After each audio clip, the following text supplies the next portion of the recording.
Vamos a continuar con el programa, y como parte del programa tenemos a continuación el lanzamiento del Observatorio de Innovaciones Institucionales. Esta iniciativa de ICA Innovagro tiene varios elementos importantes que nos gustaría resaltar. Bueno, el primero es que es justamente eso, ¿no es cierto?, que es en alianza con la red de Innovagro, y que justamente va en la línea de esta red, no solo de que sea exitosa en términos de incorporar instituciones, sino también que sea exitosa en términos de incorporar contenido, incorporar herramientas de trabajo, y en ese sentido esta iniciativa del observatorio es parte de ello. Por otro lado, también esta iniciativa es parte de las estrategias de apoyo que tiene el ICA a los sistemas nacionales de innovación, en específico a los actores de los sistemas nacionales de innovación, en la cual relevamos las innovaciones institucionales como complemento de las innovaciones tecnológicas. Como también aquí se dijo, creemos que innovaciones institucionales e innovaciones tecnológicas en muchos sentidos van unidas. En un cuarto sentido también, nuestra idea con esta iniciativa es crear conocimiento y debate sobre las innovaciones institucionales. Es por eso que este observatorio, como yo diría que dentro de sus éxitos, está en lograr discutir la definición de innovaciones institucionales y de hacer una tipificación de innovaciones institucionales. Eso Karen lo va a explicar más adelante, que yo creo que es una cosa bastante interesante que hasta el momento no se había hecho, por lo menos no aparece en la literatura, una tipificación de innovaciones institucionales.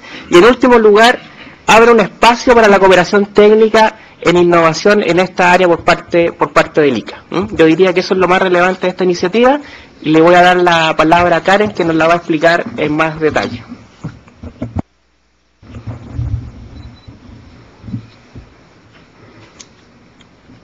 Muchas gracias, Manuel, y buenos días a todos ustedes. Mi nombre es Karen Montiel y trabajo para el programa de innovación.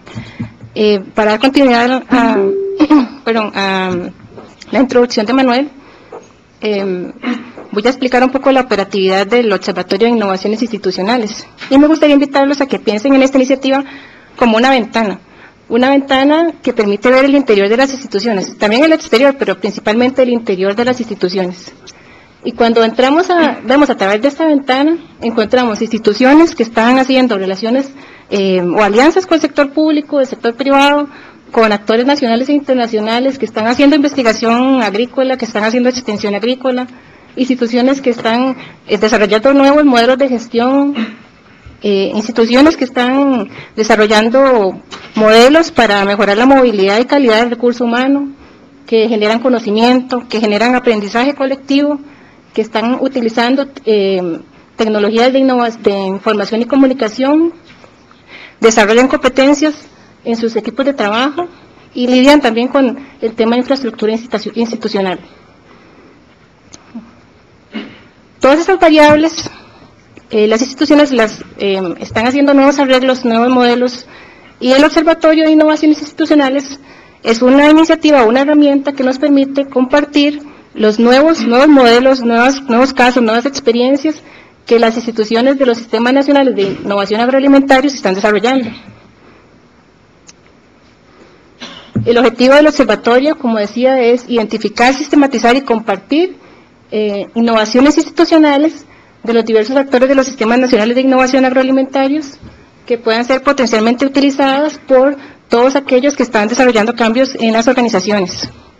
Y vamos a acotar ese entendimiento de la innovación institucional como aquel cambio organizacional innovador que es impulsado por una institución para alcanzar de mejor manera sus objetivos.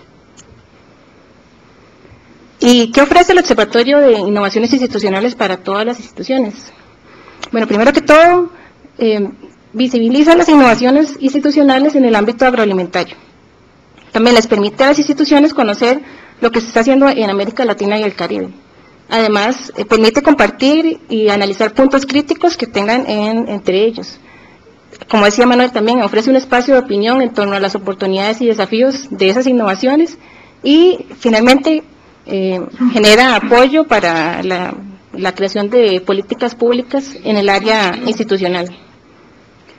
Y sobre la operatividad del sistema, bueno, esta plataforma virtual tiene 3 niveles. El primer nivel es un nivel de levantamiento de información, donde nosotros tenemos un informante por institución, quien es el que nos proporciona la información de la innovación institucional. Este usuario tiene una clave y un nombre de usuario también para ingresar al sistema, que nosotros le proporcionamos. Si en este momento no tienen su clave y tampoco tienen nombre de usuario, pueden comunicarse con nosotros para enviarles esa información. Una vez que este informante ha subido la información al sistema, en donde él encuentra un formulario en línea, esta información viene a caer a un segundo nivel de edición de la información.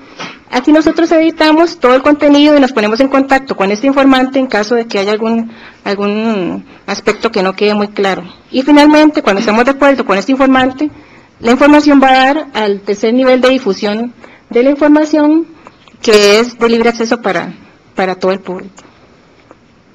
Esta es una vista del primer nivel de levantamiento de información. Aquí, como les decía, necesitan un usuario y necesitan una clave de acceso que nosotros le proporcionamos para ingresar sus innovaciones. Ahí entran y siguen el formulario en línea que se presenta en el sitio.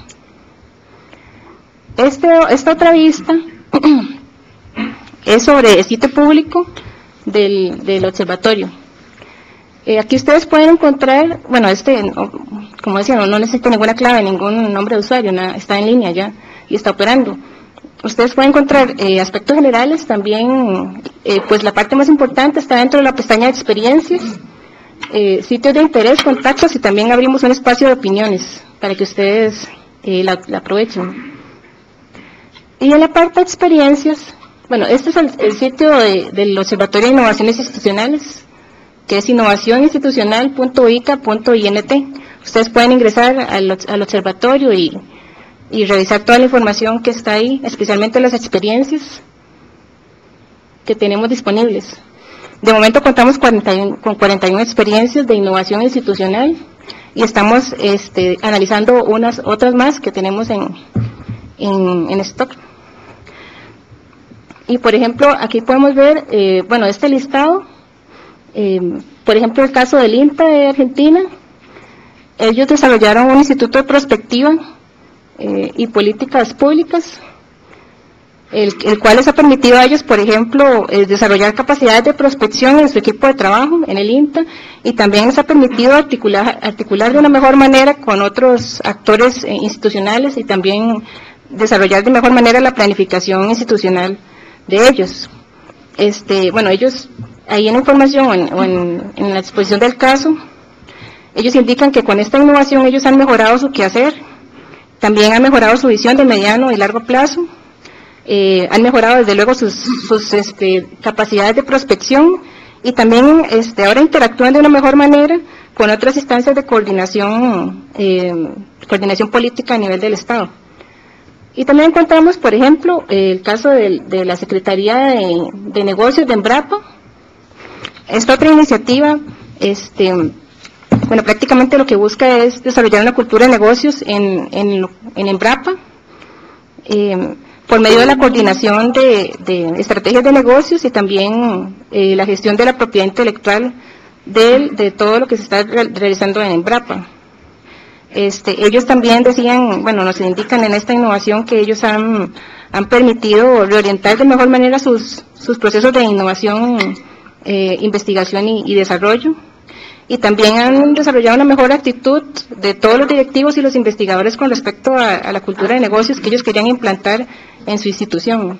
Y así ustedes pueden seguir la lista de innovaciones. De momento contamos con 41 innovaciones que ustedes pueden entrar y ver más detalles sobre cada innovación que les sea de interés. También hay un buscador que permite filtrar la información de acuerdo a la tipología, al tiempo de implementación, al país, al sector, si es público o privado, etcétera. Y finalmente quería mostrarles quiénes son las personas que nos han estado apoyando hasta el momento. y de momento vemos que, por ejemplo, en el Cono Sur está Embrapa, está el INTA Argentina, el ANI en Uruguay, el INIA de Uruguay.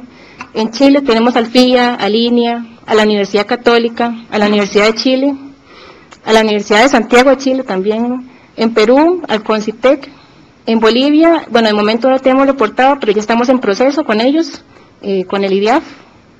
En Centroamérica contamos con innovaciones de FUNICA en Nicaragua, de Fitacoria en Costa Rica, el INTA, el MAC y la UCR. También tenemos innovaciones del ICA, bueno, es una innovación entre el ICA y el Ministerio de Agricultura de El Salvador. En México tenemos innovaciones del INIFAP y próximamente tendremos innovaciones de COFUPRO y SAGAR-PACIMIT. En el Caribe tenemos a República Dominicana, tenemos al IDIAF, una innovación del IDIAF en República Dominicana. Y también tenemos otros socios, por ejemplo, en la Universidad de California Davis en Estados Unidos, el campus de excelencia en España y la Universidad de Wageningen en Holanda. Esos son nuestros socios en este momento, en esta iniciativa, y esperamos que muchos más se unan al Observatorio de Innovaciones Institucionales.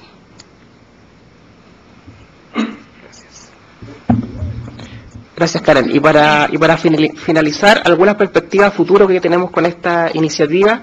En primer lugar, contar con una masa crítica de innovaciones incorporadas. Hoy ya tenemos 41 innovaciones, pero nosotros aspiramos a tener por lo menos unas 70 innovaciones, lo cual sería una masa crítica importante. Y para eso vamos a ampliar el trabajo durante el año 2013, fundamentalmente vinculándonos con redes. Ya estamos trabajando con la red latinoamericana de extensión agrícola, RELACER, para a través de sus instituciones poder incorporar innovación institucional necesaria. Y también ampliar la temática. Estamos pensando en incorporar innovaciones del área de las regulaciones, por ejemplo, que sería bastante interesante de tener, que hoy día no tenemos. La segunda perspectiva futuro tiene que ver con generar valor para las instituciones participantes. O sea, sabemos que hoy día fundamentalmente esto ha significado una inversión para las instituciones, es decir, tener un punto focal, darse el tiempo de incorporar la innovación, etcétera. Pero una vez que tengamos esta masa crítica, ya estamos en condiciones de poder generar valor en términos, por ejemplo, de compartir experiencias, de hacer talleres respecto a las innovaciones institucionales, tal vez crear un premio, por ejemplo, un premio hemisférico para las mejores innovaciones, etcétera. Y en última instancia también tenemos en perspectiva el poder transformar este conocimiento en políticas públicas, en definitiva, para fortalecer los actores de los sistemas nacionales de innovación, que son en definitiva las instituciones que forman parte de este observatorio.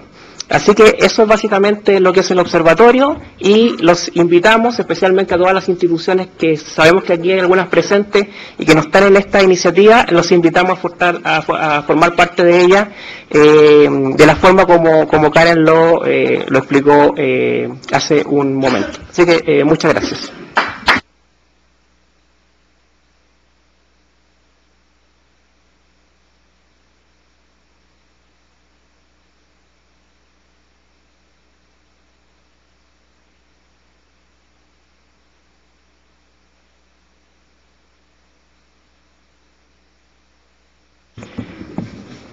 Bien, vamos a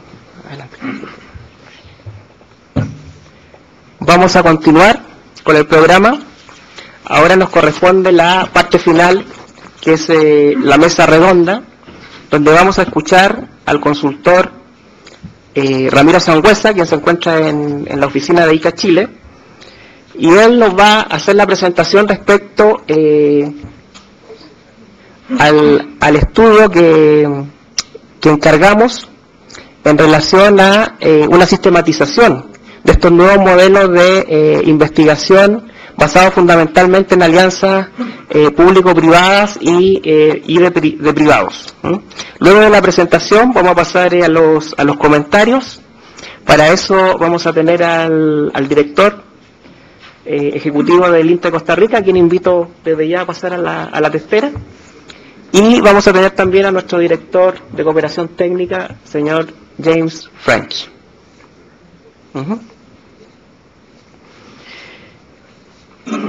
Y también vamos a escuchar los comentarios de nuestro gerente Arturo Barrera. Yo los invito a pasar a la tercera, por favor, para que escuchemos primero a Ramiro Sangüesa en Chile.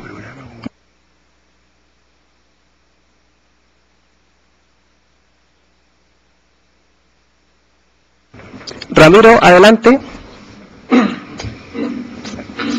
Muy buenos días. ¿Me escuchan bien, Manuel?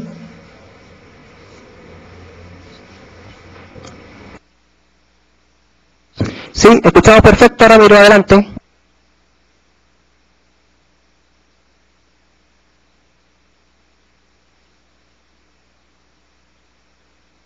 Ramiro, tenemos problemas.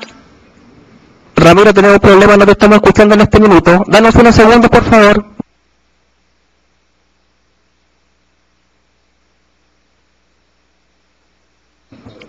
Ramiro, por favor, enciende tu micrófono. ¿Ahora me escuchan? Sí, adelante. Manuel, ¿me escuchan? Sí, te escucho perfectamente. Bueno, como decía, un agradecimiento al IICA por la invitación a escribir este informe y a presentarlo en esta oportunidad.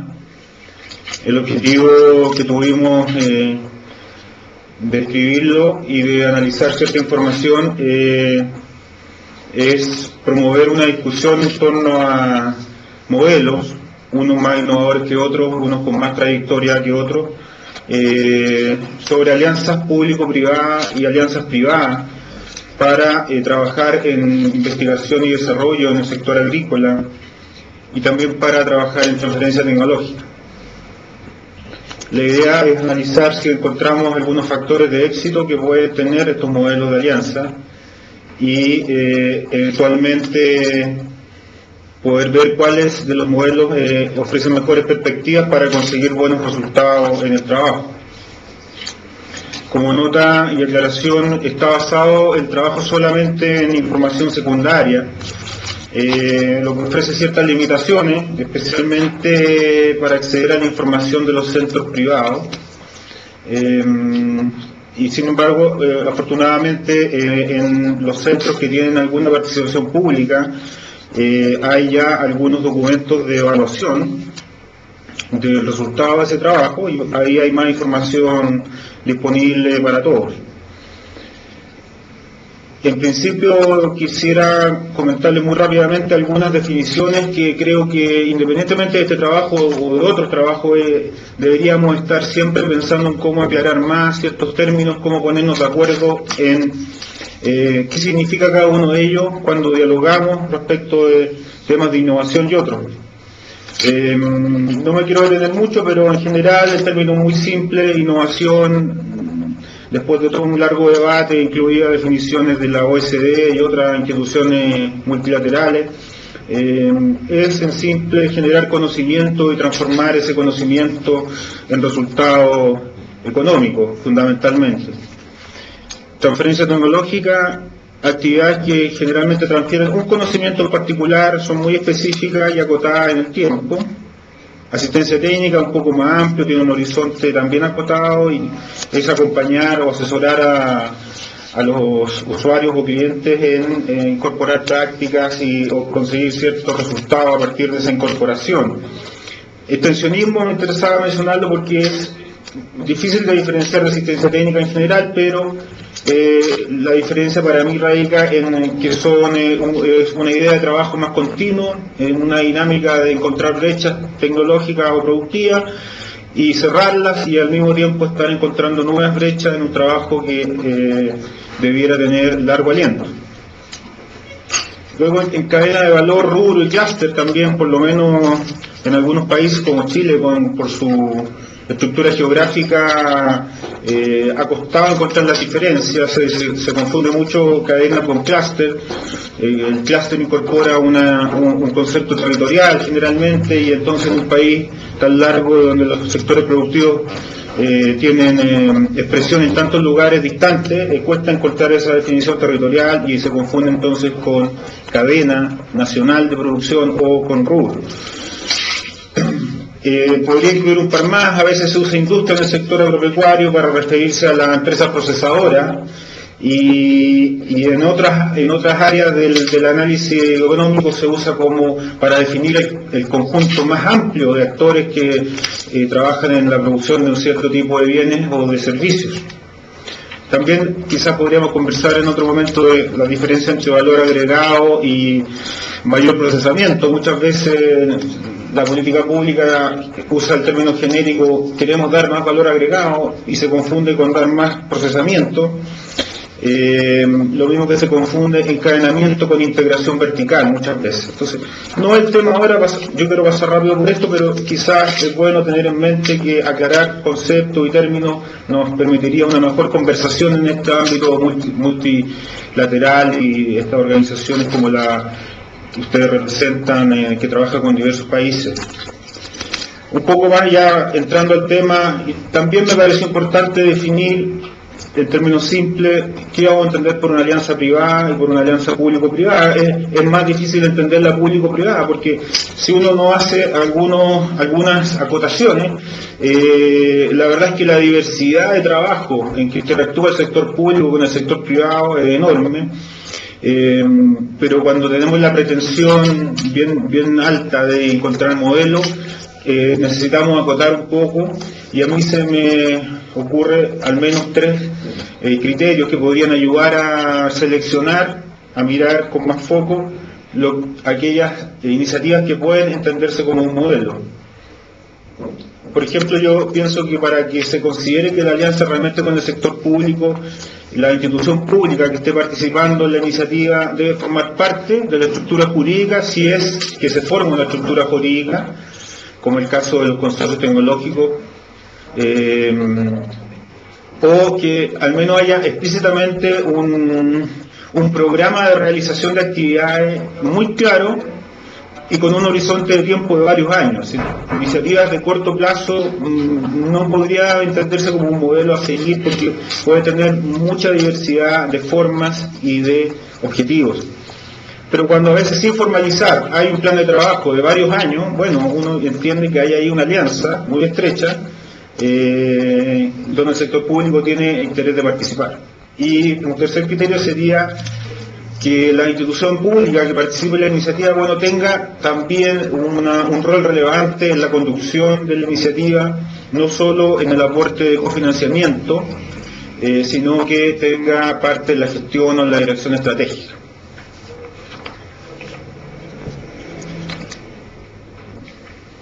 Otros elementos conceptuales que me pareció oportuno incorporar es intentar una respuesta simple también y breve a por qué un trabajo asociativo.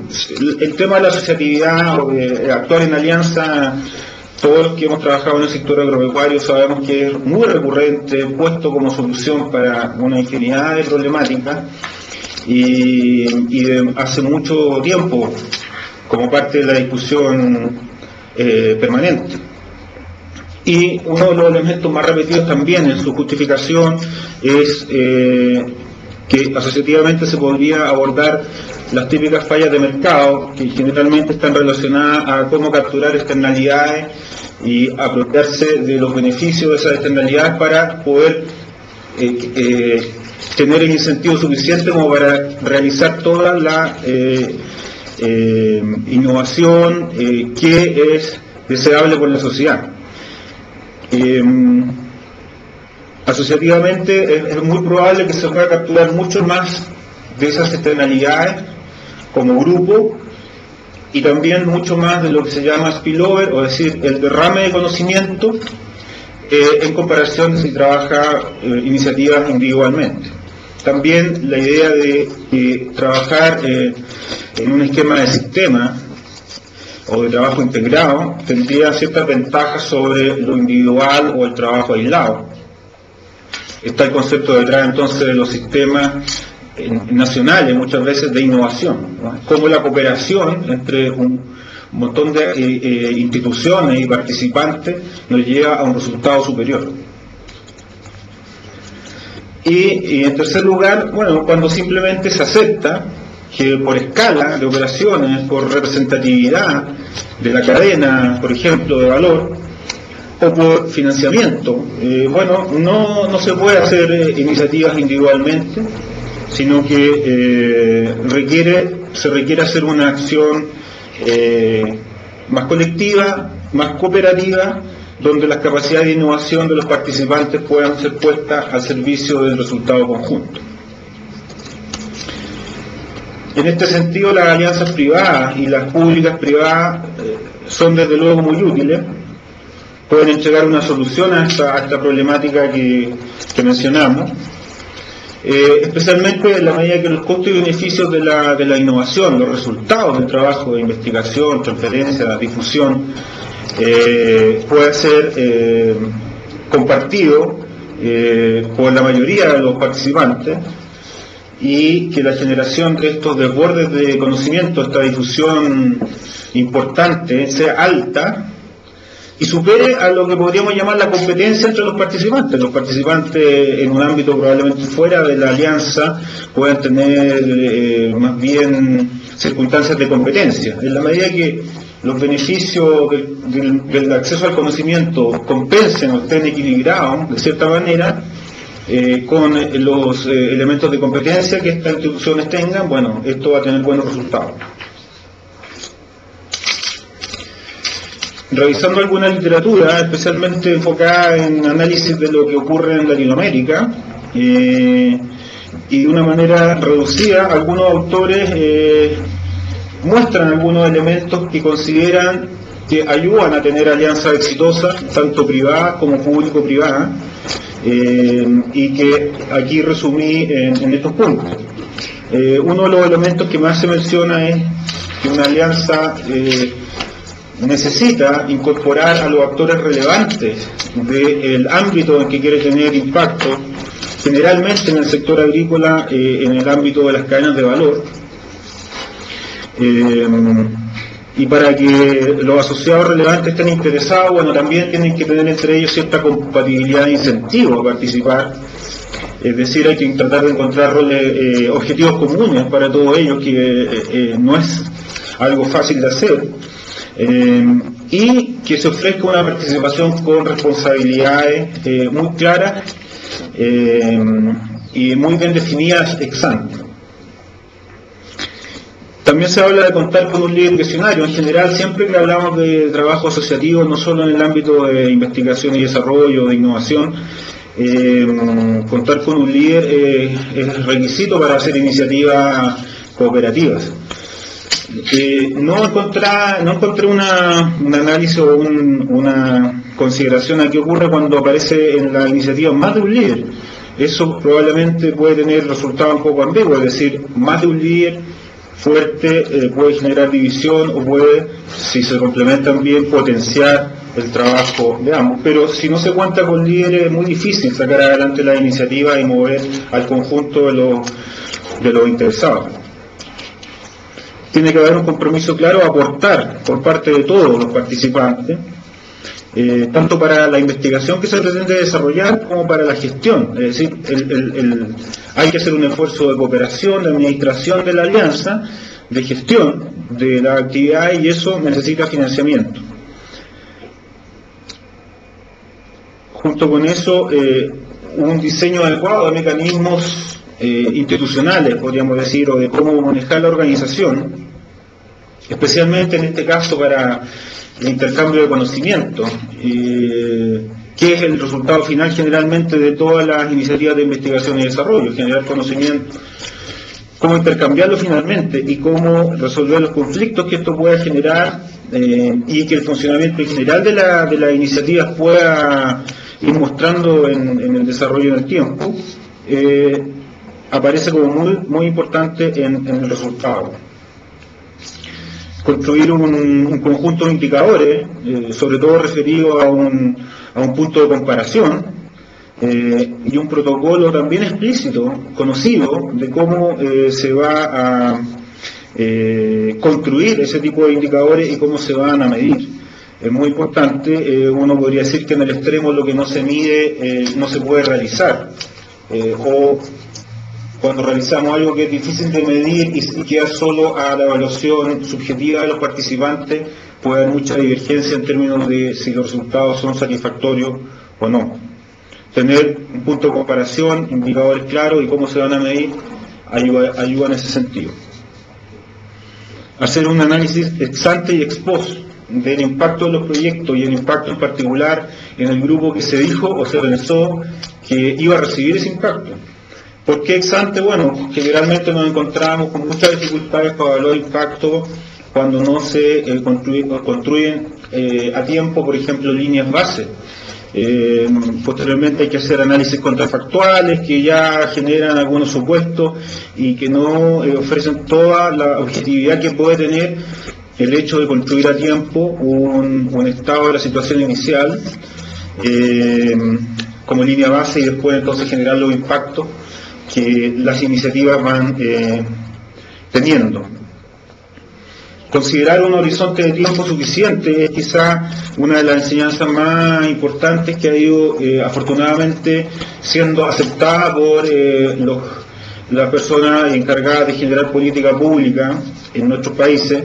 Si ustedes han visto hasta hace algunos años atrás, costaba mucho convencer a las autoridades de que hay algunos esfuerzos de largo aliento y pasamos por algunos años en que los financiamientos en general estaban muy acotados en el horizonte de tiempo y entonces proyectos de envergadura o de larga maduración era muy difícil financiarlos o bien se financiaban con horizontes menores a los requeridos y posteriormente se buscaba financiamientos para las continuaciones y eso generaba una incertidumbre importante que obviamente no contribuía a los mejores resultados. Hay que tomarse el tiempo suficiente, aparentemente, por lo que dice la literatura, tanto antes de que una iniciativa se formalice, para prepararla, como para tener los primeros resultados. Eso no significa que no se pueda evaluar en el corto plazo cómo se está desarrollando el trabajo. Significa que no se puede esperar resultados significativos de impacto en esos plazos. Es importante evaluar. Es importante, conectado con el último punto, tener flexibilidad, porque de lo que se va evaluando, de lo que se va aprendiendo en el desarrollo de una iniciativa, es importante ir corrigiendo, tener la flexibilidad para corregir, para incorporar lo aprendido o para incorporar nueva información que surja y que no se tenía al comienzo de una iniciativa. ¿Qué modelos destacados se puede encontrar en la literatura y en la conversación con conocedores de este sector? Yo creo que el modelo quizás más antiguo, menos, podríamos llamarlo desde el punto de vista hoy día innovador, respecto a los otros dos que vamos a mencionar, es el de los centros tecnológicos privados. Generalmente estos centros que yo creo que lo más interesante que tienen es que hay ahí un esfuerzo, una apuesta que en algún momento en distintos países el sector privado hizo, aparentemente, no tengo toda la información de la historia detallada de cada uno, pero aparentemente sin mucho apoyo del sector público, al menos en aquellos años en que estos centros comenzaron a trabajar, principalmente en países como Colombia, Ecuador, algo en Costa Rica y otros. Yo creo que ahí está un gran valor porque el sector privado en aquel entonces ya comprendió dos cosas, que trabajar en innovación y desarrollo, investigación y desarrollo e innovación era un requerimiento importante y que trabajar asociativamente también era el camino más apropiado. ¿Qué características encontramos mirando información secundaria muy basado en las páginas web que estos centros tienen y pensando en aquellos que aparentemente tienen más envergadura y más trayectoria? Generalmente están asociados a organizaciones empresariales en rubros que son importantes en sus respectivos países. Y es interesante porque la asociación que es la madre de estos centros hay ahí entonces una experiencia que ayuda mucho al éxito porque hay gente que se conoce, que trabaja en conjunto en otras iniciativas, que ha generado confianzas y que también genera una demanda muy clara de los requerimientos de su sector. Si es un rubro, bueno, son conocedores del rubro, y tienen experiencia y tienen mucha cercanía con los requerimientos, con la demanda de servicios tecnológicos. Entonces los proyectos que ahí surjan tienen, o podríamos esperar que hayan tenido y sigan teniendo una alta pertinencia para los participantes. Estos centros también tienen un fuerte énfasis en transferencia tecnológica y asistencia técnica. Es relativamente comprensible, fácilmente comprensible, y que así sea, que su punto más de más esfuerzo y de más dedicación sea la difusión del conocimiento, y que algunos de ellos, los con más fuerza, con más tamaño, también dediquen parte de su trabajo a innovación y desarrollo. Es obviamente mucho más rentable, o tiene mucho más impacto de corto plazo el difundir algo que ya está investigado, que ya está desarrollado, quizás validado, incluso algunas innovaciones que ya están siendo utilizadas por los productores o las empresas de más avanzado diseño. Entonces, bueno, incorporar lo que ya es conocido es mucho menos difícil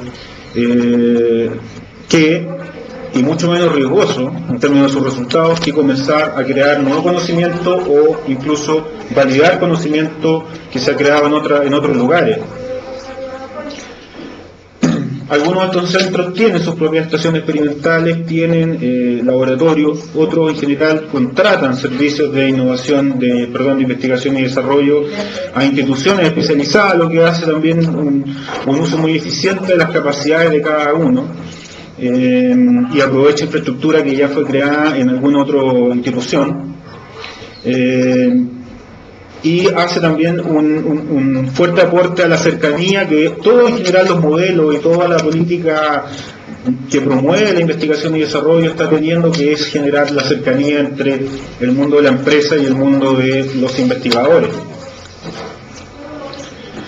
En general estos centros tienen como objetivo buscar mejoras en la competitividad de sus participantes, ya sea la cadena de valor o el conjunto de productores o empresas que son asociadas, y finalmente que todo eso redunde en tener sustentabilidad, o sea, que el negocio pueda permanecer en el tiempo existiendo y dando buenos resultados en términos de rentabilidad. En general, para los casos de agrícola o agropecuario está muy presente el desafío de tener conocimiento en temas fitosanitarios y la creación de variedades o de genética propia. Ya comentaba Jaime Kong el caso de la fruta, como el comportamiento internacional de los que generalmente creaban variedades ha presionado fuertemente a la necesidad de tener genética propia. Es curioso que en algunos casos que voy a mencionar solamente más adelante, bueno, esto mismo lo conocían o lo entendieron así en rubros muy relevantes como la caña de azúcar, o como el café en países como Colombia, Costa Rica y otros. Mucho más innovador, como ya escuchamos bastante de Jaime Kong, está el tema de los consorcios tecnológicos. Es una iniciativa que tiene mucha experiencia en países como Australia.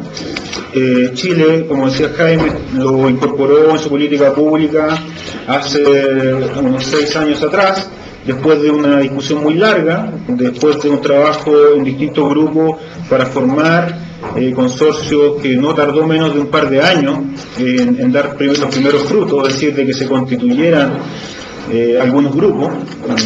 Costó mucho romper la distancia entre el mundo de la investigación y el mundo empresarial, y costó mucho también que se llegara a los acuerdos institucionales de qué manera se iban a distribuir los beneficios, los aportes y los beneficios que cada uno tenía que comprometerse a dar y luego a recibir como de vuelta. Hay también algo importante que comentar.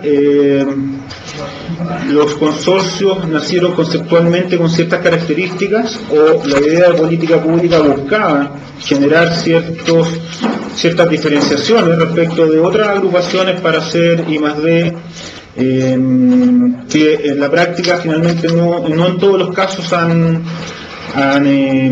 tenido los mismos resultados. El caso del consorcio de la fruta que presentó Jaime Kong, probablemente uno de los casos más exitosos en el sector agrícola en Chile, pero hay una gran diversidad de resultados en los distintos consorcios que se han formado en los últimos años.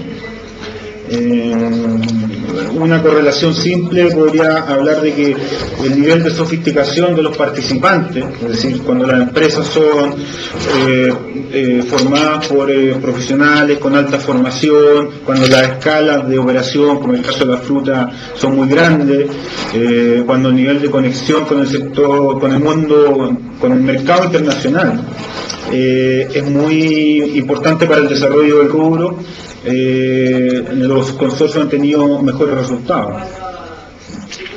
En aquellos rubros que la atomicidad de participantes es muy alta, en general uno puede no decir que no han tenido algunos resultados, ni que estos no hayan sido positivos, sino que se han movido hacia resultados un poco distantes de lo que era la apuesta inicial. ¿Qué características tienen? Bueno, generalmente son formados por participantes que trabajan en un mismo clúster, es decir, aparece el concepto de clúster en Chile en la política pública hace ya unos 10 años atrás, basado en el conocimiento, las innovaciones para entender los sectores que se implementó Porter. El concepto territorial, yo ya comentaba, bueno, se puso un poco difuso en el país por nuestra geografía, pero el concepto de clúster, es decir, de muchos más participantes de lo que se entendía al hablar solo de cadena de valor, como algo relevante a analizar en su conjunto. De aquí la idea de que las instituciones de investigación y desarrollo, que forman parte importante de un clúster, tenían que estar al interior de esta iniciativa formalmente constituida, es decir, no un acercamiento, no una conversación, no un acuerdo de trabajo conjunto, sino que ser parte de las iniciativas, ser parte formal de las iniciativas que generalmente fueron también inducidas a ser sociedades anónimas, o sea, constituirse como una empresa más que como un centro. Esa era un poco la idea de fondo.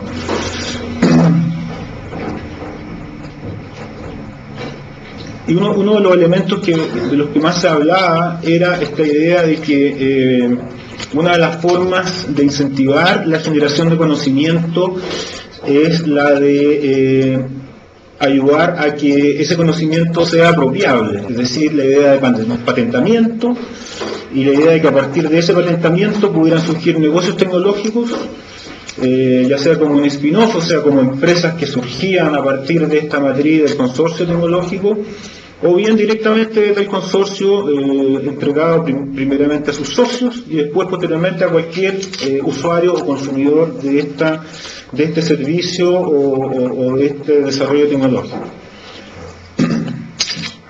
El caso resulta bien directo de analizar cuando se habla del tema frutícola, porque claro, la generación de nuevas variedades, con inscripción de derechos de propiedad, con la posibilidad de cobrar royalty y de repetir el negocio que se menciona que en otros países se desarrolla, con estos clubes cerrados, más o menos cerrados, dependiendo del caso. Bueno, es una oportunidad de generar valor para el consorcio y de crear empresas que pudieran comercializar esas variedades, y por lo tanto estaría cumpliendo con la idea inicial de que los consorcios deberían apuntar a este tipo de desarrollo. Como también en otras iniciativas se busca acercar el mundo de los investigadores al mundo de la empresa. En el caso chileno en particular se exigió la norma para poder postular a cofinanciamiento público, requería entonces la participación de al menos un centro tecnológico o de una universidad.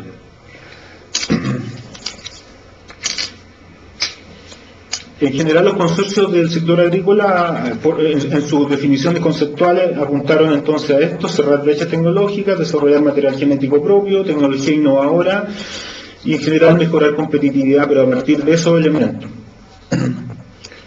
Y dentro de los focos también, igual que los consorcios privados o los centros privados, está el tema fitosanitario muy presente, la creación de variedades muy presente, los fitosanitarios generalmente referidos a las exigencias que hacen los mercados, de certificaciones, de cumplimiento de ciertos estándares, la creación de variedades por la necesidad de tener material propio, y también se puede agregar, hoy por hoy está creciendo la participación de objetivos en términos de los desafíos medioambientales que tienen los procesos productivos agrícolas y que los mercados en general están exigiendo. Están exigiendo certificar su producción sustentable. Después una innovación que no solo tiene un nombre parecido a los consorcios tecnológicos, sino que tiene, como vamos a ver en la práctica, un desarrollo que apunta a una idea similar. Son los consorcios tecnológicos locales, de los cuales tenemos algunos ejemplos en Costa Rica.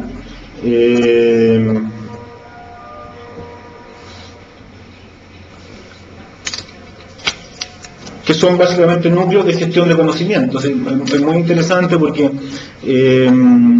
pensando en el mismo tema, que el conocimiento y su difusión mejora la competitividad y los resultados en comunidades con una aspiración un poco menos elevada, un poco menos sofisticada que la del consorcio tecnológico probablemente tal, que sería esto del patentamiento, de generar spin-off y negocios tecnológicos, en este caso a partir de administrar de buena manera el conocimiento y su difusión, generar impactos muy locales y muy referidos a seguridad alimentaria y nutricional.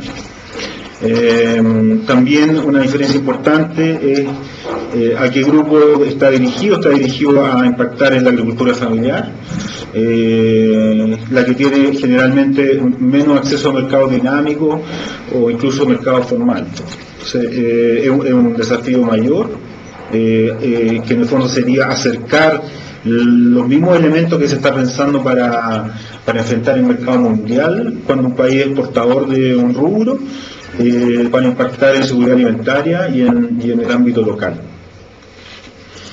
También es relevante esta apuesta que entiendo se realiza, que es tratar de trabajar con el conocimiento generado en el mismo ámbito local, lo que lo acerca significativamente a las prácticas y la cultura propia de los productores de una localidad y propia de los agricultores de tamaño de agricultura familiar.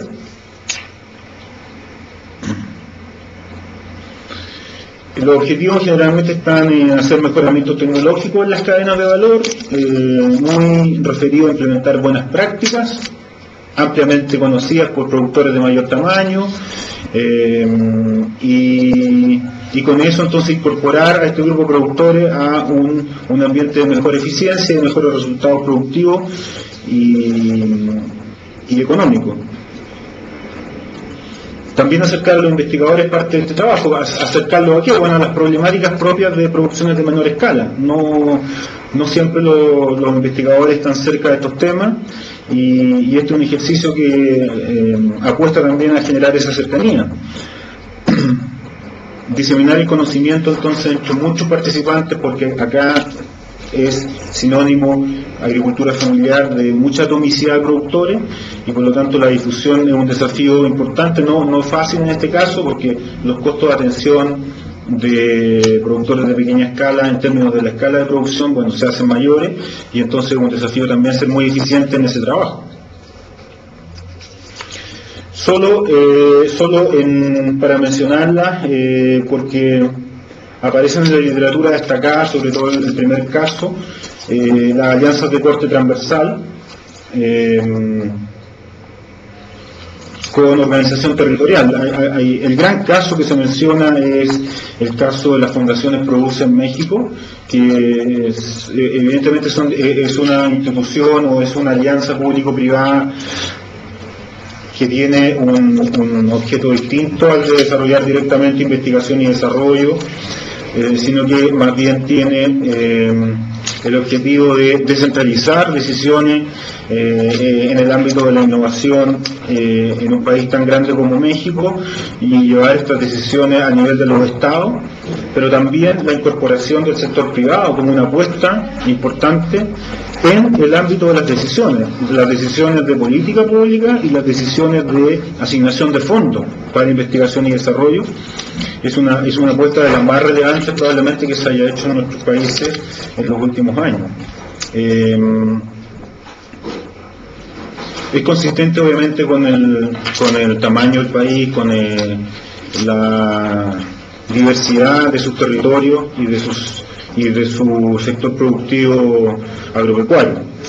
En el caso chileno, más recientemente, hay un esfuerzo de crear las agencias regionales de desarrollo productivo, que son distintas a las fundaciones Produce porque son multisectoriales, es decir, no solo trabajan en el ámbito agropecuario, sino que trabajan con todos los sectores productivos, pero también apuntan muy fuertemente a descentralizar decisiones, en este caso no debido al tamaño del país, sino que más bien a sus características geográficas. Las problemáticas de innovación y desarrollo, de fomento productivo en la zona norte son significativamente distintas a las de la zona central y la zona sur.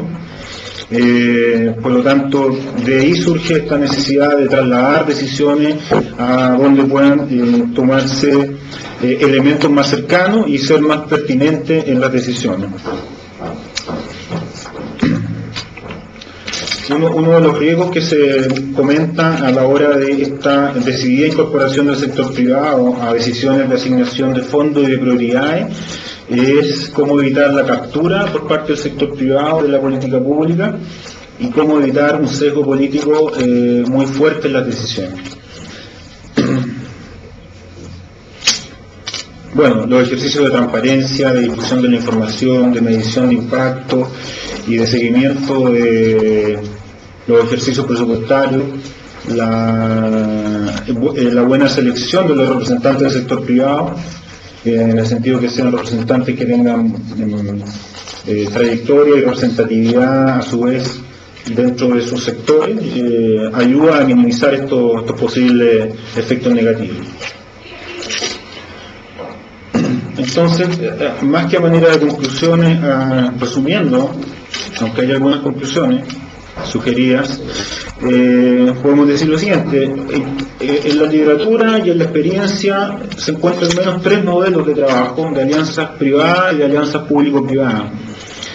Los centros privados, como ya decíamos, generalmente pertenecientes a rubros agropecuarios, a gremios de rubro agropecuario, rubros importantes en la economía de cada país,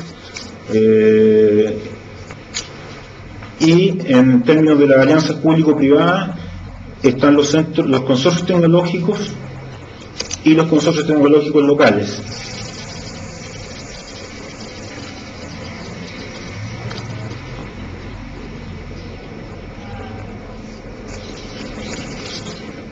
Quiero enfatizar, las diferencias conceptuales eran más importantes que en la práctica. Conceptualmente los consorcios tecnológicos se presentan como mucho más sofisticados, mucho más dirigidos a generar grandes innovaciones tecnológicas y a partir de esas innovaciones construir negocios tecnológicos, patentamientos y demás.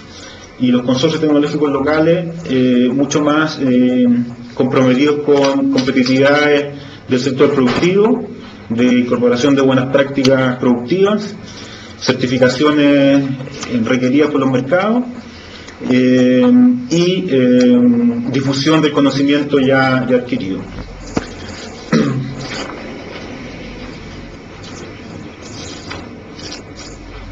En el caso chileno del consorcio tecnológico, yo diría que buena parte de los agrícolas o agropecuarios, como son el consorcio de la leche, el consorcio de la producción ovina, han tenido en la práctica un comportamiento más bien sesgado a mejorar competitividad más que a generar patentamientos o directamente negocios tecnológicos. De hecho, el consorcio tecnológico de la leche, muy interesante, que se planteó desde el comienzo como una alianza que diferenciaba el comportamiento que iban a tener en el largo plazo de lo que era el proyecto consorcio probablemente tal, que era la primera postulación que hicieron a fondos públicos, que tenía un horizonte de desarrollo de 5 años. Porque estaban claros de que su trabajo era de mucho más aliento y estaban claros que tener una instancia de cooperación en el ámbito de la innovación y del mejoramiento de la competitividad era lo más de fondo. Ahora, ¿cómo lo lograban hacer? Bueno, eso iba a depender de un poco cómo resultaran los primeros años y también de qué fueran realmente las necesidades del sector. Entonces, ahí hay un ejemplo claro de que la política pública diseñó de una cierta manera, en la práctica se han ido desarrollando de una manera más diversa de lo que se planteó originalmente, y ojalá que la segunda vuelta, los 2.0 que decía Jaime Wong de Consorcio Frutícola, incorpore esta realidad diversa de los diferentes clústeres o cadenas de valor.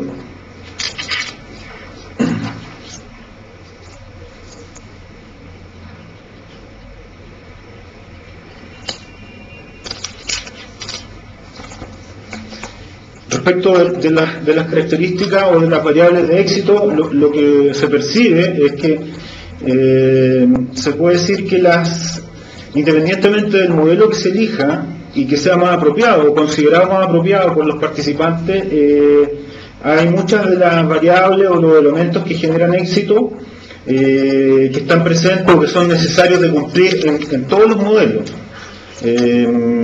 Y eso es interesante porque da esta sensación de que en realidad cada grupo en cada situación particular tiene que construir una alianza que le dé confort y que le dé buena disposición a los participantes, y no estar tan preocupado, tan centrado en que se tiene que seguir uno u otro modelo, sino que más bien tener una guía en esa experiencia, pero los requerimientos y las capacidades y la disposición de los actores es quizás lo más central. Insisto, más allá que hay algunos elementos que se repiten y que son genéricos a todos los modelos y en general a todo el trabajo que se pueda entender como asociativo o en alianza.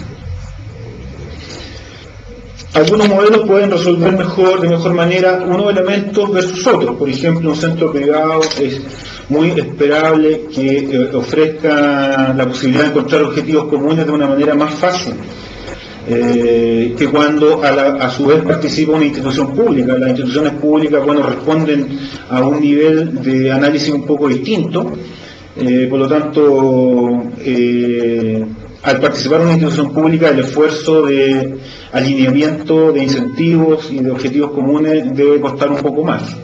Ramiro, perdón, 5 minutos. Pero por favor. Al tener una institución pública incorporada en una iniciativa, la cercanía que se quiere generalmente lograr en el diálogo empresa-investigación es mucho mayor. Y eso permite, si el diálogo funciona bien, ambos ámbitos siguen obteniendo beneficios. Los investigadores reciben mejor información de lo que son los requerimientos y la pertinencia de los proyectos, y reciben el financiamiento con más facilidad o menos dificultad, como uno lo quiera ver, de parte del sector privado. Por su parte, el sector privado recibe mejores soluciones a su demanda o su brecha tecnológica.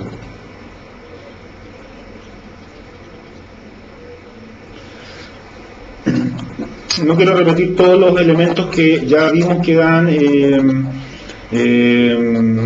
posibilidad de tener mejores resultados en las alianzas, pero quiero destacar 3 que quizás el aprendizaje más directamente entregado por los consorcios tecnológicos es el diseño de los mecanismos organizacionales.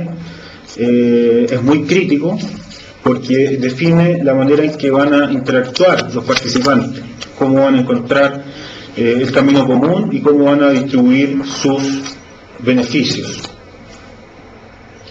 Hacer un análisis explícito ex ante y ex post, porque hay que entender bien y hay que tener bien objetivado el punto de partida para poder entonces después dar cuenta de cuál ha sido el beneficio efectivo de tener un trabajo en alianza y mantener la flexibilidad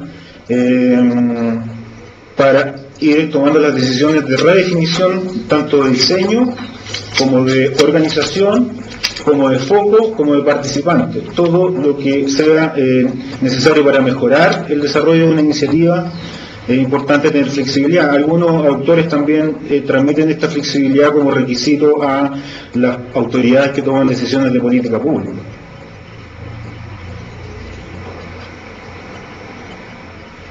Entonces, para mí, Ramiro, en base a información secundaria. Ramiro, ¿me escuchas? Sí. Ramiro, nos quedan 3 minutos. Sí. Bueno, sí. Cada uno de los rubros relevantes para un país debería tener una iniciativa de este tipo, una alianza, ya sea privada solamente o pública-privada, que trabaje en los temas de investigación y desarrollo y de transferencia tecnológica, extensionismo, asistencia técnica, como un requisito para tener una buena perspectiva. Los sectores productivos requieren dialogar sobre estos temas y la autoridad pública también necesita que los sectores tengan una instancia representativa para tener una voz que les transmita adecuadamente los requerimientos. De lo contrario, el diálogo es muy difícil para la autoridad si está demasiado diseminado, no le genera mucho más incertidumbre de cuáles son las versiones correctas. Típicamente también se puede debatir mucho dónde ubicar a la agricultura familiar dentro de estos esfuerzos. Está la visión de que deberían ser incorporados a la iniciativa donde están los productores más grandes o las iniciativas más centrales en las cadenas de valor. Yo creo que los consorcios tecnológicos locales van a dar luces prontamente de cómo son sus resultados y de cuáles son estas experiencias. Porque el argumento en favor de mantener un consorcio enfocado a este segmento se basa en que los requerimientos son muy distintos. Finalmente, independiente del modelo escogido, con o sin presencia del sector público y con más o menos amplitud de participantes y de objetivos, sigue siendo claro que un rubro con pretensiones de éxito y de sustentabilidad requiere de una iniciativa de alianza para innovación que trabaje en ello sistemáticamente.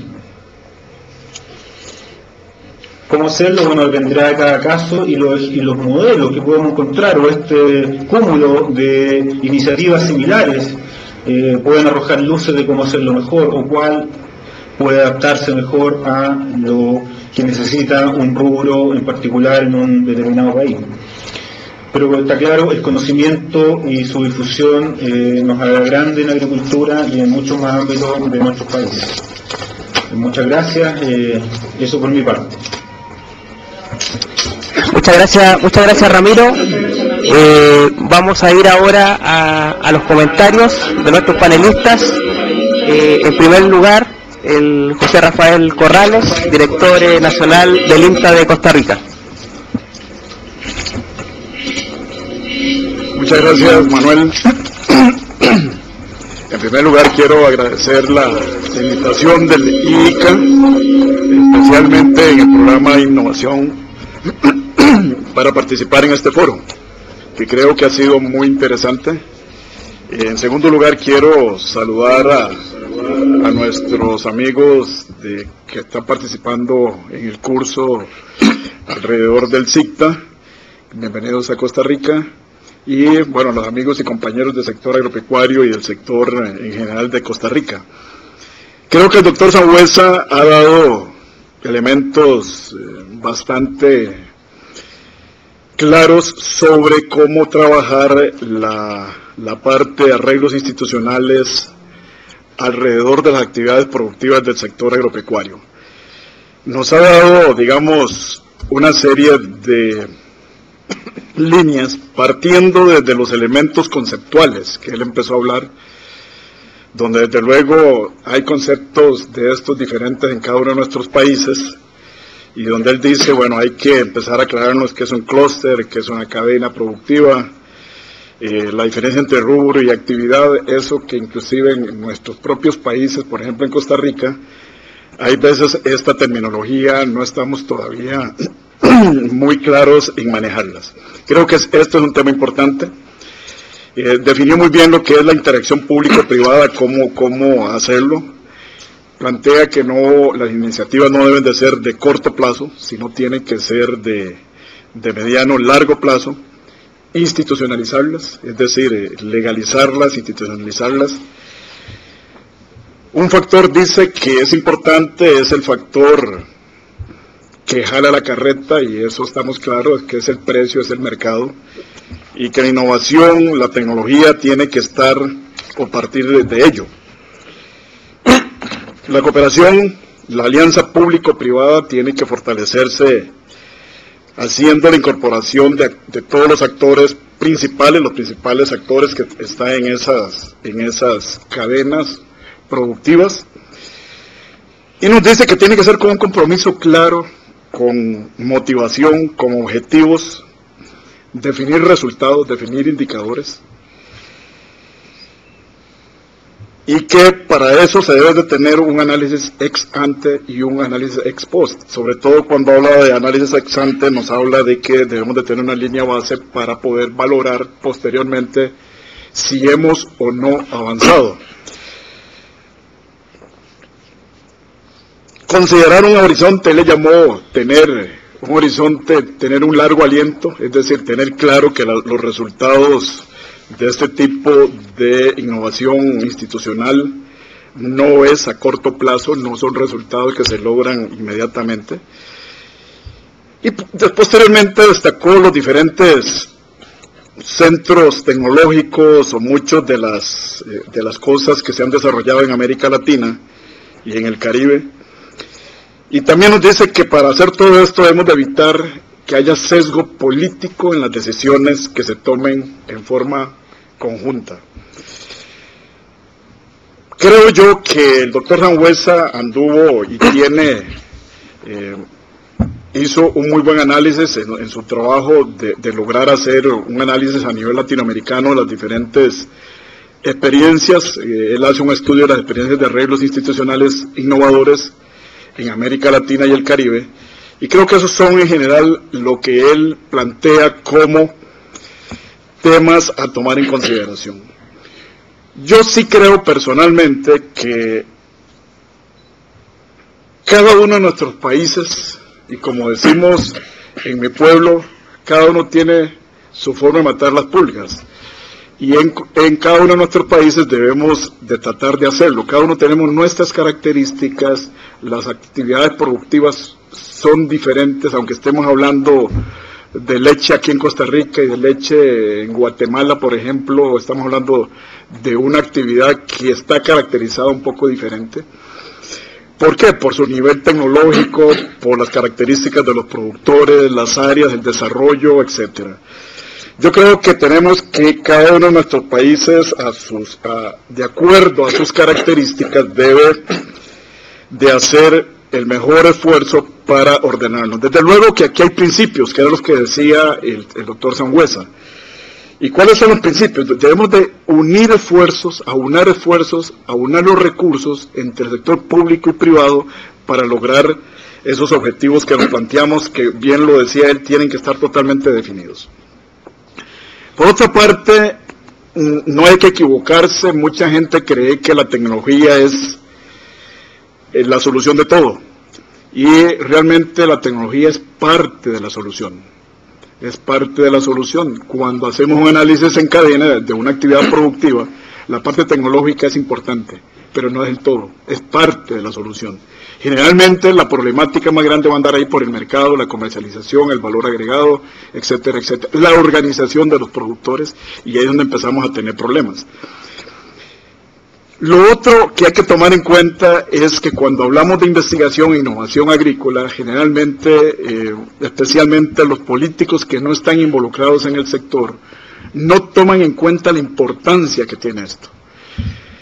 Nosotros, a nivel del sector agropecuario, a través de los diferentes sistemas de investigación a nivel latinoamericano, hablamos de la necesidad de apoyar la investigación, el desarrollo tecnológico, la transferencia de tecnología agropecuaria, pero cuando aquellos señores que están sentados en el Ministerio de Hacienda, en el Banco Central y en otro lado le dicen, señores, hay que apostar a la innovación y a la transferencia de tecnología, a la investigación en el sector agropecuario, en el sector agrícola, esos señores piensan mucho para poner los recursos ahí. Y entonces ahí es donde empezamos a tener problemas. Ahora bien, el tema de consorciación o de innovaciones, por ejemplo en Costa Rica ha apostado a una consorciación. Y como lo decía también el doctor Sangüesa, el tema está en que generalmente, y en Costa Rica se ha hecho alrededor de las principales actividades productivas. Tenemos el ejemplo de LAICA, que es la Liga Agroindustrial de la Caña, en caña de azúcar, el ICAFE en café, Corbana, que por aquí estaba don Jorge Sauma, no sé si ya se retiró, que es en la parte de banano, y más recientemente el caso de Conarroz, que aquí está don Carlos, su presidente, está don Maynor, que es el director ejecutivo de la Comisión Nacional del Arroz, y también la Corporación de Fomento Ganadero. Alrededor de estas consorciaciones, Costa Rica ha hecho un gran esfuerzo y ahí está clarito cómo debe trabajarse en forma mancomunada el sector privado, el sector público, los agroindustriales, todos los actores principales alrededor de un consorcio, pero totalmente legalizado, totalmente constituido. El ejemplo, creo que todos son maravillosos, pero uno, para tomar un caso, es el de LAICA, el de caña. Recientemente tuvimos la oportunidad tuve la oportunidad de acompañar a los amigos de LAICA a Argentina, a Tucumán, que es una zona productora de caña, tratando de buscar una máquina que el INTA de Argentina ha desarrollado para la cosecha de caña en pequeño y mediano productor. Costa Rica tiene cerca de 150.000 hectáreas de caña, si no me equivoco, y solo Tucumán en Argentina tiene 260.000, es decir, solo Tucumán, en la provincia de Tucumán, tiene más que Costa Rica. Pero ellos no tienen la organización que tiene Costa Rica en el sector cañero, porque en Costa Rica está integrado el pequeño, mediano, gran productor con el industrial, se le paga el subproducto al productor, y resulta que allá no. Entonces, el ejemplo de consorciación está en ese tipo de productos. Perdón. Sin embargo, en Costa Rica hay otro tipo digamos, de modelos. El modelo en Costa Rica, por ejemplo, de las cooperativas, que actualmente se está celebrando el tema del tema cooperativo, y el ejemplo aquí está en leche, donde a través de una cooperativa se tiene un complejo agroindustrial muy fuerte y donde también se ha conformado todo alrededor de esta cooperativa. Desde luego que eso no es constituido a través de una legalidad como sí en los otros casos. Pero todos estos casos, por en el caso de Costa Rica, o en el ejemplo de Costa Rica, se han hecho con el apoyo del sector público. Nacido ahora que el Ministerio de Agricultura está cumpliendo 70 años, y los invito a los compañeros que están en el curso para que mañana nos visiten, y que ahí sea don Francisco les da un espacio para que nos visiten en la celebración de mañana, porque ahí va a estar participando estos consorcios, las cooperativas, el sector público, y todo en forma mancomunada. Y yo creo que hay veces cuando se habla, y por ejemplo el doctor Sangüesa lo decía, pero me parece que no hay que satanizar la parte pública. Cuando se dice es que el sector público, y entonces qué complicado, porque los que estamos en el sector público, estamos administrando instituciones del sector público, pareciera que están satanizadas. Y aquí hay ejemplos muy extraordinarios de cómo se hacen, solo que a estas instituciones públicas hay que darles las herramientas. Y los ejemplos están en el Línea Uruguay, que muy bien hoy explicaban cómo lo han hecho, y ellos están en todas las actividades, en las principales actividades productivas de Uruguay, que ellos, los consorcios que ellos plantearon, bueno, son actividades productivas muy importantes del sector agropecuario uruguayo, pero lo tiene Línea, no tienen la consorciación, por ejemplo, que tiene en Costa Rica. Y el otro ejemplo con el que tenemos muy buena amistad, y que por acá veo representantes, es el INIFAP de México. A estas dos instituciones de investigación se tomaron decisiones y se le dieron los instrumentos para poder apoyar el sector agropecuario. Yo considero que sí, debemos ir a consorcios, especialmente a los que planteaban de consorcios tecnológicos o tecnológicos locales, consorcios locales tecnológicos, como le querramos llamar.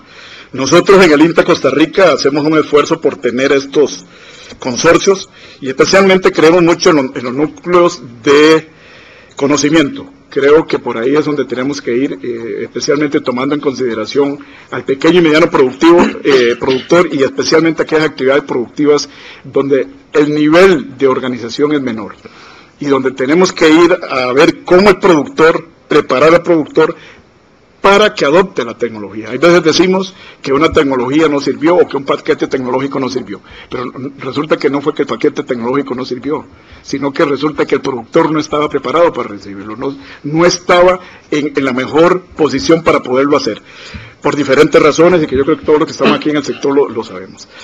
Así es que me parece que tenemos una gran tarea en este tema de cómo fortalecer la institucionalidad alrededor de nuestras instituciones. Considero que cada uno de nosotros en nuestros países debemos de hacerlo a nuestra manera. Luego, cada una de las actividades productivas en cada uno de nuestros países también tiene sus características y tenemos que irlo armando. Pero desde luego, el principio es: no dupliquemos esfuerzos, tratemos de hacerlo en forma conjunta, sector público, sector privado, sector académico, los diferentes actores, y lo principal es sentar en la mesa a los principales actores para definir el objetivo a alcanzar y que esos objetivos no vayan más allá de lo que se plantea. Es un tema difícil, aquí estamos hablando, lo que estamos hablando el día de hoy es hacer desarrollo. Y hacer desarrollo no es fácil. Hacer desarrollo, si fuera fácil, todos nuestros países a nivel latinoamericano fueran países totalmente desarrollados. Y aquí lo que estamos hablando es de hacer desarrollo. Hacer desarrollo no es fácil, pero lo importante es que cuando hay deseo de hacer las cosas, cuando hay voluntad, puede ser inclusive que pueden estar por ley, pero nosotros las personas somos los que hacemos el desarrollo. Y cuando están los actores sentados en una sola mesa y hay voluntad para alcanzar los objetivos que se planteen, creo que es lo más importante. Muchas gracias.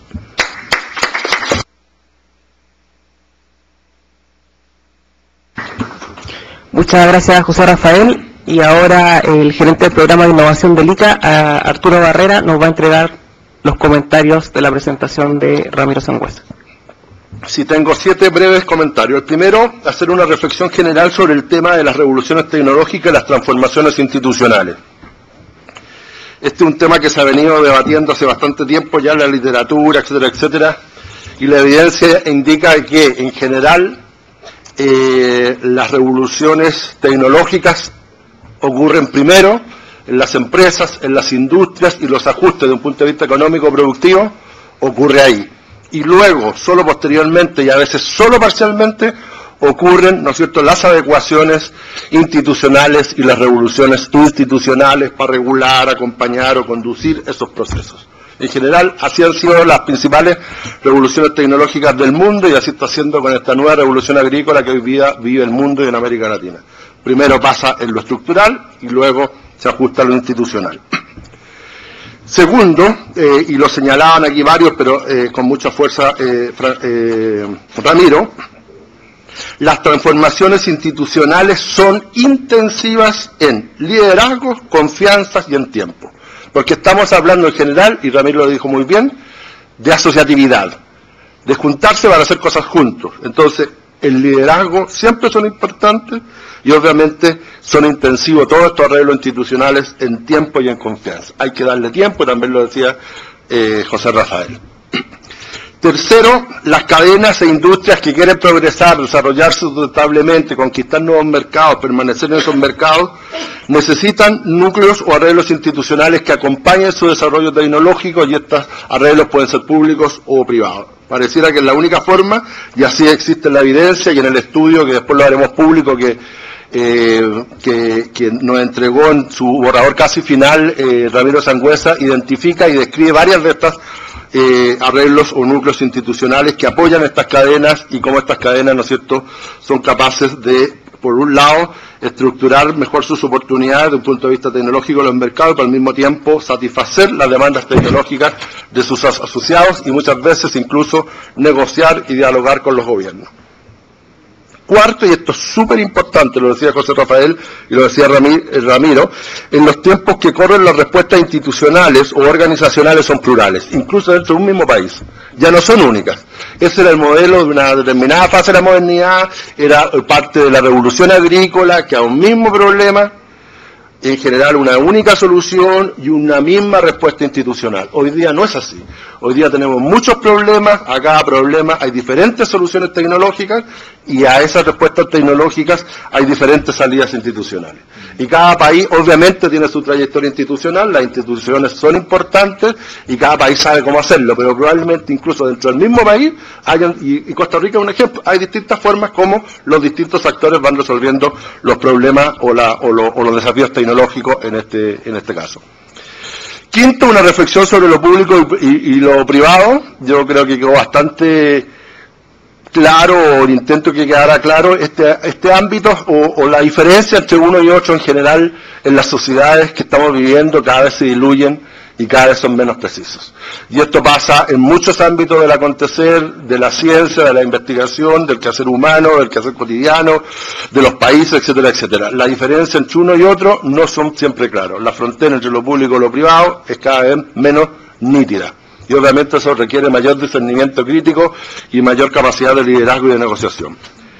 Sexto, y esto es muy importante, que en los últimos meses, en el trabajo que hemos hecho con el ICA, hemos ido acumulando un conjunto de conocimientos, información, para poder avanzar una vez que la sistematicemos, y esto es una invitación más colectiva, para poder generar lo que uno podría llamar instituciones de excelencia en los distintos actores, en los distintos ámbitos que generan, ¿no es cierto?, o transcurren los sistemas nacionales de innovación.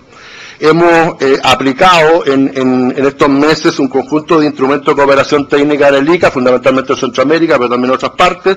Hay un estudio sobre los INEAS que fue presentado en Foragro sobre de Pomaré y Trigo sobre los INEAS.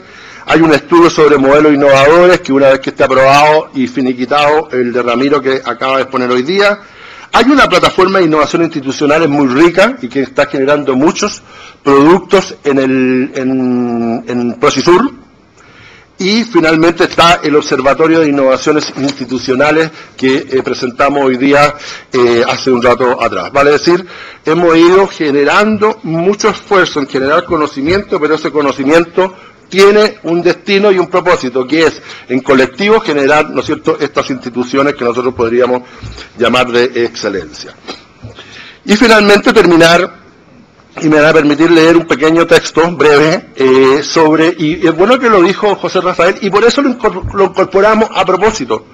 El INEA de Uruguay no fue al azar, se incorporó porque es un INEA de tamaño medio, no es Embrapa y el INTA de Argentina que uno los ve distantes, sino que es de un país de ingresos medios, que ha hecho bien las cosas, que ha establecido alianzas y que por lo tanto ahí también tenemos que aprender. Aquí lo que nosotros estamos tratando de hacer con todo este ejercicio, los que tengamos en el futuro, es abrir las oportunidades para que estos se conozcan, los distintos arreglos institucionales, y cada país y cada institución decide.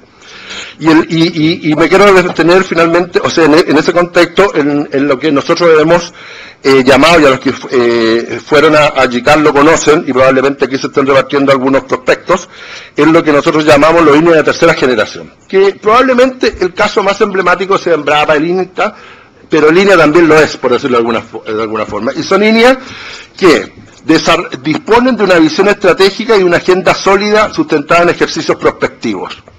Son INEA que desarrollan una masa crítica de recursos humanos en ámbitos tecnológicos claves.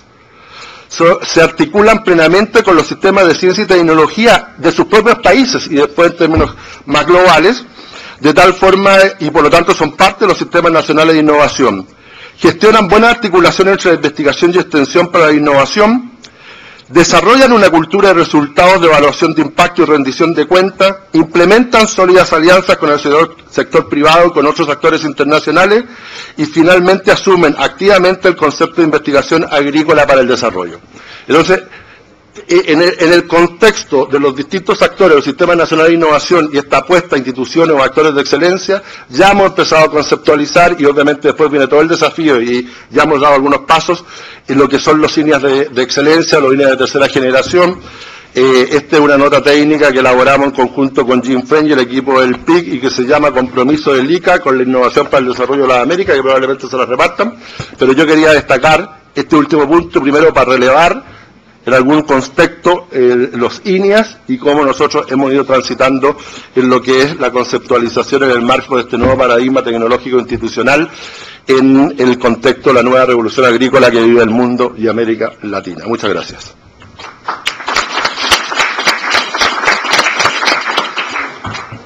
Muy bien, gracias Arturo. Vamos a pasar a 10 minutos de preguntas y comentarios. Vamos a partir con las preguntas del chat. Karen, por favor. Sí, gracias. Tenemos una consulta, bueno, son varias en una, del señor Ricardo Domínguez, del Campus de Excelencia Internacional Agroalimentario en España. Él consulta a don Ramiro Sangüesa, ¿cuál es el modelo de financiación de los consorcios al investigar con la empresa privada? ¿Tienen en cuenta los costos indirectos de los grupos investigadores? ¿Tienen un detalle analítico de estos costos o definen un porcentaje sobre el costo del proyecto de investigación? Adelante, Ramiro, con la consulta.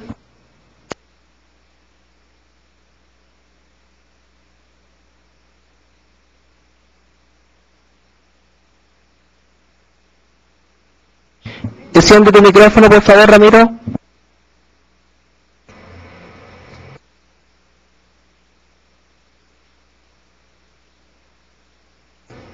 ¿Me escucha ahora? Sí, perfectamente. Bueno, creo entender que los costos a los que se refiere Ricardo Domínguez serían los que tienen las instituciones de investigación y desarrollo que llevan adelante los proyectos que un consorcio pueda requerir o contratar. Y la respuesta, si eso fuera, la respuesta es que no los consideran porque en general los consorcios les contratan a sus socios tecnológicos como si fuera un instituto que no participa en la alianza. Es decir, el acuerdo original es que los proyectos son licitados y los puede llevar adelante el socio tecnológico incorporado en el consorcio o bien otra institución que tenga más especialización o que pueda desarrollarlo de mejor manera. Esa es una decisión de un comité interno del consorcio en el que participa la institución tecnológica asociada, pero que puede tener como resultado el que termine el proyecto siendo desarrollado por un centro tecnológico distinto. En la práctica, la mayoría de los proyectos los desarrolla obviamente el centro tecnológico o la universidad que participa del consorcio, pero como definición, entonces, como se licita, solamente se pagan los costos directos de ejecutar un proyecto. Y respecto, del modelo de financiación, bueno, algo lo explicaba Jaime Con, básicamente es cofinanciamiento, los actores privados de toda índole, típicamente un clúster, hacen sus aportes pecuniarios, es decir, en dinero, y no pecuniarios, en aportes valorados, como puede ser el uso de instalaciones, o puede ser las horas de los profesionales que trabajan en el sector privado, como contrapartida en promedio más o menos un 50% de lo que es el financiamiento total del proyecto consorcio, y la otra mitad por parte del sector público. Muchas gracias, Ramiro. Vamos a pasar entonces ahora a las preguntas en la sala. Por favor, preguntas y comentarios. Karen, si me ayudas por favor con el micrófono. El señor, por favor.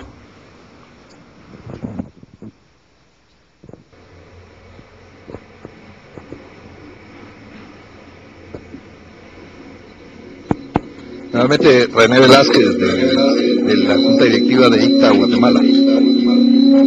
Miren, yo creo que el tema es muy interesante. Yo agradezco a Chile con esas experiencias tan grandes que tiene como país y agradezco al ICA la profundidad y la importancia que le está dando a este tema. Es tan importante hacer alianzas privadas y públicas, porque finalmente nuestra economía y nuestra sociedad es de los dos sectores. Si no, tendríamos un presidente para el sector privado y otro para el sector público, un ministro de Agricultura para el sector privado y otro para el sector público. Somos el país el que debemos de enfrentar y resolver los problemas. Por eso felicito al IICA por estar tan preocupado en esta temática. Yo quisiera comentarles, sin quitar mucho tiempo, y consultar al doctor Ramiro, si todavía dentro del estudio que está haciendo para el IICA pudiera considerarse un caso muy particular. Existe en Guatemala, en Centroamérica y en el sur de México un problema que se llama mancha de asfalto en maíz. Que la problemática económica ha sido que en Guatemala disminuyó el año pasado el 25% de la producción de maíz.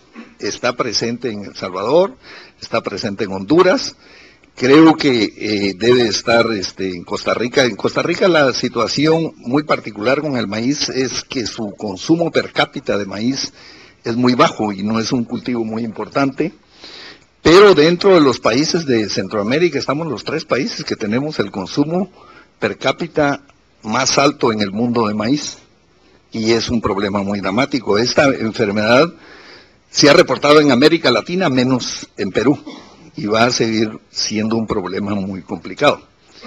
El caso particular es que hay una empresa privada que es la que yo represento. Yo participo en la junta directiva de ICTA representando el sector privado y tengo más de 6 años de estar en la junta directiva, y comparto mucho la opinión de que el principal problema nuestro es que nos sentamos a discutir y a convencernos los convencidos, y quienes toman decisión del recurso económico, que es el Congreso, no nos consideran, porque es un dolor de cabeza ver con qué miseria miran la inversión de investigación pública. Es realmente dramático analizar esa situación en el caso de Guatemala, y creo que casi se generaliza en los países de la región, ¿verdad? Cada vez nos dan menos recursos.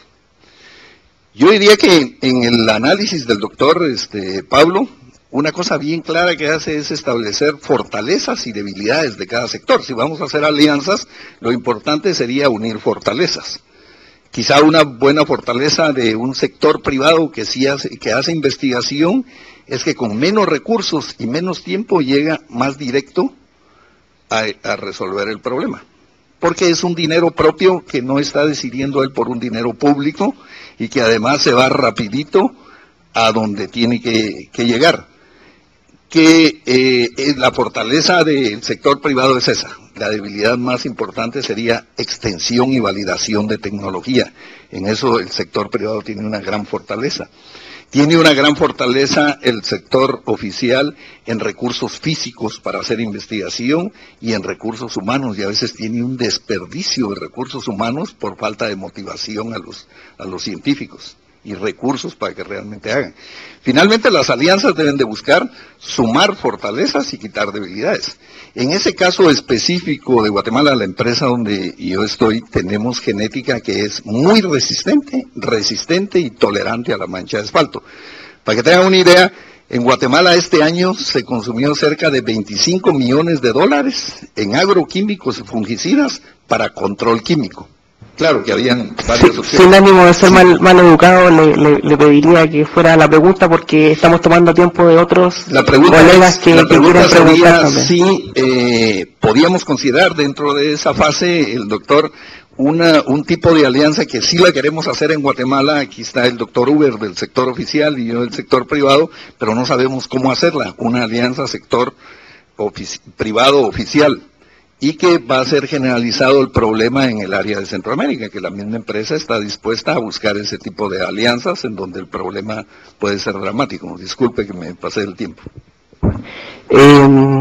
Ramiro, por favor, si no es tan amable en contestar la pregunta.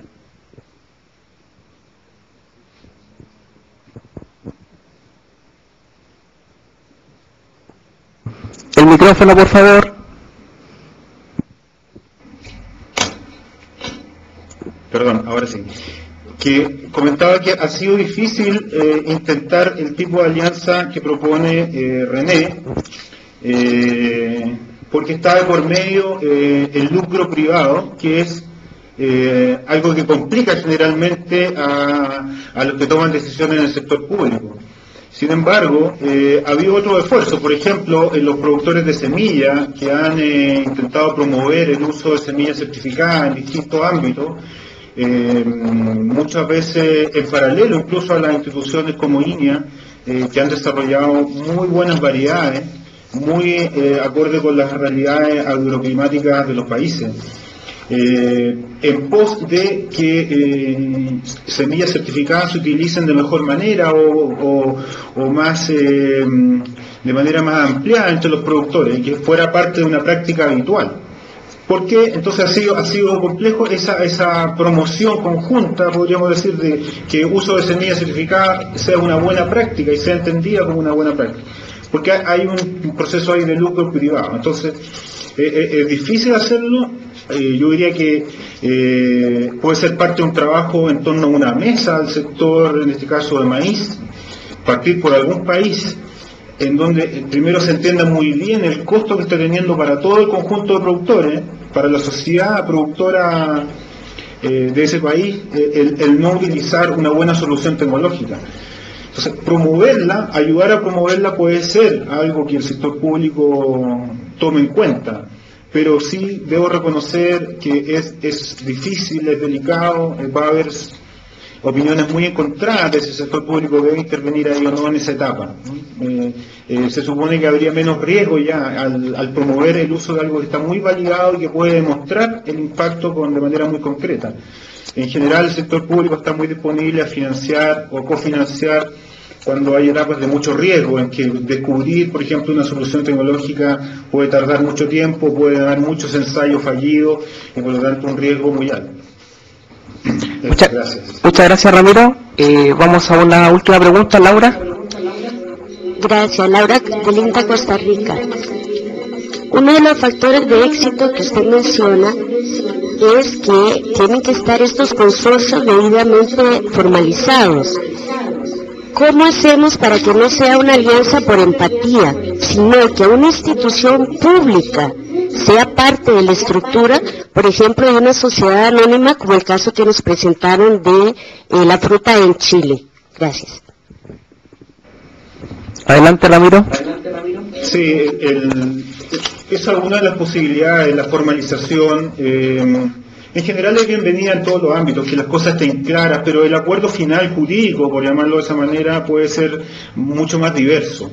Me parece que el ejemplo de INEA Uruguay es muy interesante de seguir y de entender mejor, porque quizás la movida inicial, podríamos llamarla así, vino desde INEA, vino de su cambio de paradigma, podríamos llamar, de cómo plantearse ante el sector privado. Entonces, esa es una manera de llegar a un acuerdo. Hay casos, por ejemplo, en Nueva Zelanda que se pueden revisar lo que ellos llaman los Crown Institutes, o sea, los institutos de la corona, traducido literalmente, pero son esfuerzos también por conglomerar a un instituto tecnológico, una universidad en ese caso, y al sector privado, centrado en un rubro. Está muy claramente en el tema lácteo, funcionando bastante bien.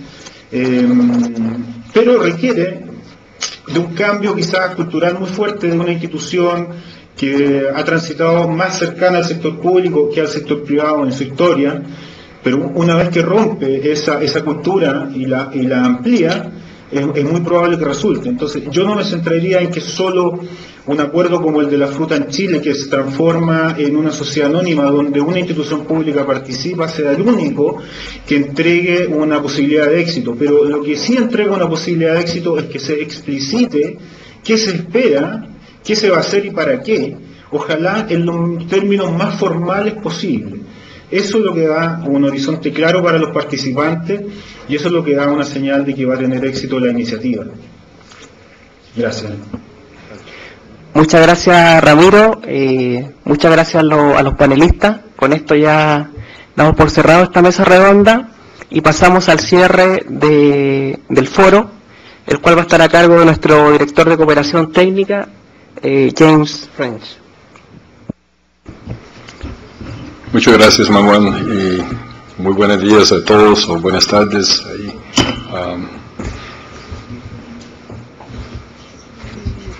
teóricamente tengo como 20 minutos ahí para, no, 5 minutos para clausurar.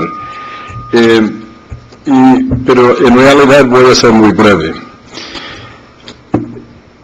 Nosotros sabemos muy bien ahí que el factor de inversión de nuestros países en la investigación para el desarrollo, investigación para generar, como se llama, mayor riqueza en el sector agrícola, para generar más desarrollo económico de las áreas rurales, etcétera, no está llegando a los niveles necesarios. Y por otro lado, entonces, y particularmente en América Latina, en el Caribe, en nuestros países, si comparamos allí con otra parte del mundo. Y entonces es necesario de que la investigación que estamos realizando y que estamos invirtiendo a nivel público, a nivel privado, etcétera, que sea más efectivo, que sea más estratégico, que sea más dirigido a las necesidades que tenemos para poder crear más competitividad dentro del sector, mayor productividad y mayor riqueza en términos de desarrollo económico de los productores propiamente y todos los otros actores en la cadena agrícola. Entonces, estos esfuerzos y las presentaciones que hemos recibido hoy, hemos escuchado excelentes presentaciones de casos diferentes, casos desde la empresa privada grande de la Coca-Cola, iniciativas que está desarrollando a nivel de los sectores, el ejemplo que pasaron aquí, que realizaron una empresa, como se llama, de tamaño de Coca-Cola junto con, como se llama, la escuela agrícola, escuela de una comunidad y universidades privadas y públicos como la Universidad de Earth y Oxford University. Y entonces, otros ejemplos que hemos recibido y hemos escuchado de los consorcios y de los, como se llaman, los mismos cooperativos ahí, que también es otro tipo de innovación en términos de la investigación dirigido hacia el desarrollo. Las iniciativas y los propósitos de este, como se llama, foro y de la, como se llama, red de Innovagro y, como se llama, el observatorio, es que podemos conocer mayormente estas diferentes experiencias, podemos compartirlos, podemos aprender de ellos para que podamos mejorar inclusive estas como iniciativas en toda la región. Que podemos ser innovadores, y la palabra innovador escuchamos que está definido de que cuando ya implementamos ahí los nuevos conocimientos y lo ponemos en la práctica para que tenga resultados económicos. Este es como se llama el enfoque como, empresarial, y el enfoque que debemos pensar para los productores ahí y toda la cadena ahí agrícola. Hay muchas innovaciones, el mismo foro, el mismo red de Innovagro es una innovación de cómo que podemos juntar todo ese conocimiento y compartirlos.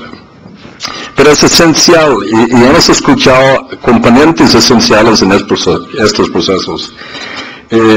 Liderazgo, alianzas de actores. Esto es fundamental, porque tenemos muchos actores involucrados en generación de conocimiento, universidades, sector privado, sector público, las líneas, científico, de todo tipo, pero los mismos productores diariamente están innovando, están desarrollando nuevas ideas en sus propios fincas. ¿Cómo podemos entonces ya como asegurar que esto lo que está generando también está creando el valor más allá que solamente mejorando la productividad en sus propios fincas? Tenemos que tomar en consideración la institucionalidad entonces. Como se llama, la propiedad intelectual es un factor crítico para que tengamos éxitos en estos nuevos, como se llama, consorcios, alianzas, formas de crear innovación. Escuchamos el ejemplo de México también ahí, que es una, como se llama, sector, lo de produce, que son sectores originales de consorcios de varios actores público-privados, universidades, todos los actores siendo facilitados por un actor central en términos de creación de nuevo conocimiento y la aplicación de ese conocimiento para los problemas de los productores ahí en la zona. Entonces, el proceso de innovación es un proceso continuo, sabemos eso. Es un proceso de generar ideas y poner esas ideas en la práctica. Entonces, estamos muy contentos con los ejemplos que hemos escuchado hoy, con la información que vamos a estar compartiendo ahí, los estudios que se han generado y todos los ejemplos que vamos a estar revisando, conociendo y mejorando en términos de ese comportamiento y de los conocimientos, ejemplos dentro de la red del observatorio. Invitamos a todo el mundo de seguir estas, como se llama, ideas propias ahí, las preguntas de cómo podemos hacer esto en forma mejor en cada uno de nuestros países. Y si no tenemos las respuestas, buscamos las respuestas en conjunto en esos intercambios de ideas y opiniones. Y la misma innovación a veces es probar y a ver qué funciona y no funciona. Por eso, de los modelos que nos presentaron ahí en la última sección, no hay modelos automáticos, no hay respuestas automáticas para cada caso. Cada caso es diferente, cada país es diferente, cada cadena, cada grupo de productores son diferentes, entonces hay que crear el modelo que funciona para las circunstancias que hay. Con esto quiero terminar y en nombre del director general, en nombre mío propio y de todos que trabajaron en el desarrollo de este foro y participaron en el desarrollo, quiero darle el más cordial, agradecimiento, y a todos los participantes que han estado aquí. Esperamos que este foro les ha servido por lo menos para ir pensando de que hay formas diferentes de hacer las cosas. Muchas gracias y que aprovechen el almuerzo. Ok, muy bien, con eso damos por finalizado este foro. Muchas gracias, Jim.